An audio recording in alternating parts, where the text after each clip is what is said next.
I'll never forget the first time I saw one of my tomato plants wilt overnight. It had been thriving, green and strong one day, then by morning, drooping leaves, brittle stems, and a sickly color that just screamed help. I checked the soil. I watered. I hoped, but nothing changed. Until I reached for something almost too simple to believe. A homemade banana peel compost tea. Within 10 days, that same plant showed new leaves. Not miracles, just minerals.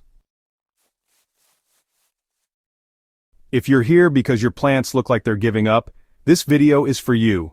I've been there, and I can promise, it doesn't always take fancy store-bought fertilizers or expensive soil amendments to turn things around. Sometimes the answer is already sitting in your kitchen scraps. Let me ask you right off the bat, have you ever brought a nearly dead plant back to life with a home remedy? Drop your story in the comments. I love learning from this community, and your tip might be the one that helps someone else keep their garden alive. Now let's dive into the field-tested organic fertilizers that have saved dozens of my struggling plants over the years. No synthetic inputs, no special gear, just practical gardening that works. If you've ever pulled up a plant and noticed the roots coated in dry, pale, lifeless soil, chances are the microbial life around it had collapsed. That's where compost steps in, not just as food but as a living system. Good compost is alive. It's packed with bacteria, fungi, and microscopic creatures that work symbiotically with plant roots. When I have a garden bed full of dead plants, whether it's after a drought or a heat wave, I rake back the top layer and blend in finished compost. Not just on the surface, but gently around the root zone where it matters most. Within a week, the soil starts to darken and hold moisture longer, worms return, and sometimes the plants do too.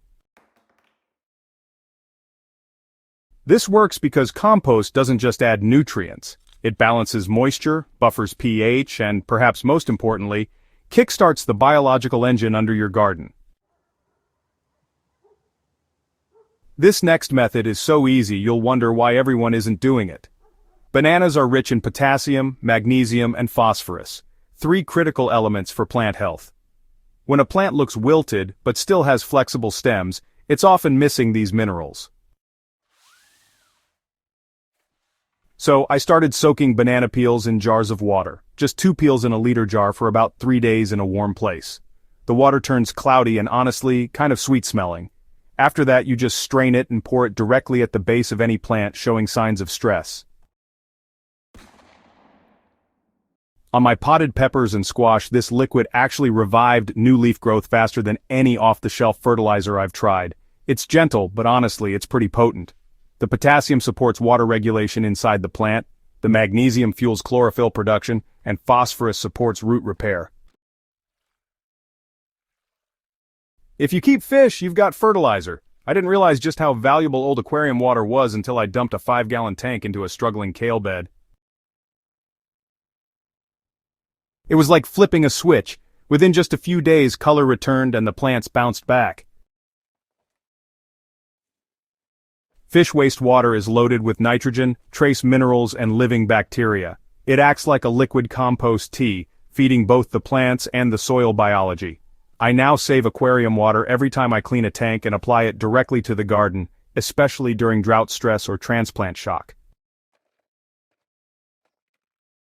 Even if you don't keep fish, you can replicate this using molasses and a compost slurry, but if you do, don't throw it away. It's gardening gold. So, there's this myth that coffee grounds are only good for acid-loving plants, but honestly, once they're composted or just mixed right into the soil, they actually feed microbial life and help loosen up the structure a bit. What I like to do is mix used grounds with crushed eggshells since they're just packed with calcium, and then I'll top dress around tomatoes, peppers, and even lettuce that's gone limp or, lost most of its leaves. I've actually watched tomatoes with blossom and rot bounce back over a few weeks just from this simple mixture. The coffee really energizes the soil microbes, and then the eggshells slowly release calcium as they break down. This combo doesn't just bring plants back to life, it also helps prevent future collapses by strengthening their cell walls and root function. Here's a trick most people don't consider: turning your dead plants into the fertilizer. When my summer herbs die off, I cut them up into small pieces and layer them under mulch in the same bed.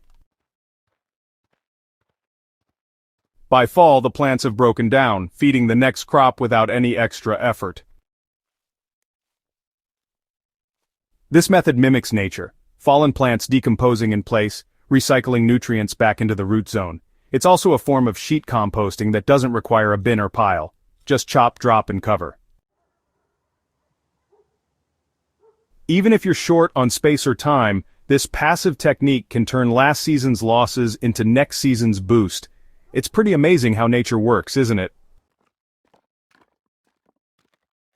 Each of these natural fertilizers feeds the soil food web, a living network of bacteria, fungi, nematodes, and other organisms that turn organic matter into plant-available nutrients. Instead of forcing growth with salts or synthetic nitrogen, these methods nourish the ecosystem that supports long-term plant health. It's like giving your garden a healthy, balanced diet.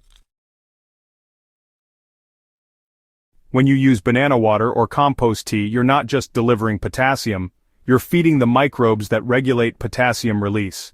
When you add aquarium water, you're giving plants access to nitrogen in its most bioavailable form, ammonia processed by beneficial bacteria. And when you compost your dead plants, you create carbon-rich matter that fungi love to break down. It's all about working with nature, not against it. So, if you've got wilted basil, a droopy tomato, or a cucumber that looks like it gave up halfway through the season, don't toss it just yet. Try one of these simple, organic solutions. Start with the banana tea, mix in some compost, water with aquarium gold if you've got it. You might be surprised what 1 week of gentle recovery can do. And if you've tried your own home remedy that brought a plant back from the brink, I want to hear about it. Leave your method in the comments and help this growing soil doctor community thrive together. If this video helped you, don't forget to like it, subscribe for more no-nonsense soil wisdom, and re-watch when you're staring at a pot of crunchy leaves wondering if there's still hope. Because sometimes there is, and it starts with a peel.